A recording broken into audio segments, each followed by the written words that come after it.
রাধে রাধে, জয় রাম সবাইকে। আজকে আমার রাধা মাধবের সিঙ্গার দর্শন করুন। আজকে খুব গরম পড়েছে তো, তাই আমার গোপাল সোনাকে প্যান্ট পরিয়ে রেখেছিলাম। এখন তোমরা ভোগ দর্শন করো।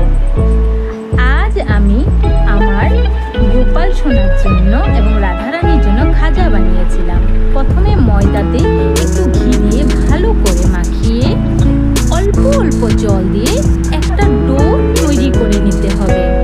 ডোটাকে তৈরি করে 10 মিনিটের জন্য রেস্ট রাখতে হবে। তারপর 2 কাপ জলে 1.5 কাপ চিনি দিয়ে এবং 2টো এলাচ দিয়ে একটু চাশনি বানিয়ে নিলাম। তারপর ডোটাকে রুটি করে একটার উপর একটা ঘি মাখিয়ে ময়দা ছিটিয়ে এমনভাবে রোল করে নিতে হবে। দেখুন বন্ধুরা, আমি কেমন করে রোল করছি। একটার উপর একটা দিয়ে রোল করে ভালো করে মোড়াতে হবে। তারপর একটা চাকুর সাহায্যে এমনভাবে কেটে নিতে হবে। কেটে একটু লম্বা করে বেলে নিতে হবে। দেখো, এইভাবে একটু বেলে নিবে। তারপর ঘিতে তেল এবং ঘি একটু দিয়ে খাজাগুলো ভালো করে ভেজে নিতে হবে। হালকা আঁচে ভাজবে, না হলে ভিতরে কাঁচা থেকে যাবে। এরপর চাশনিতে দিয়ে ভাজা তৈরি।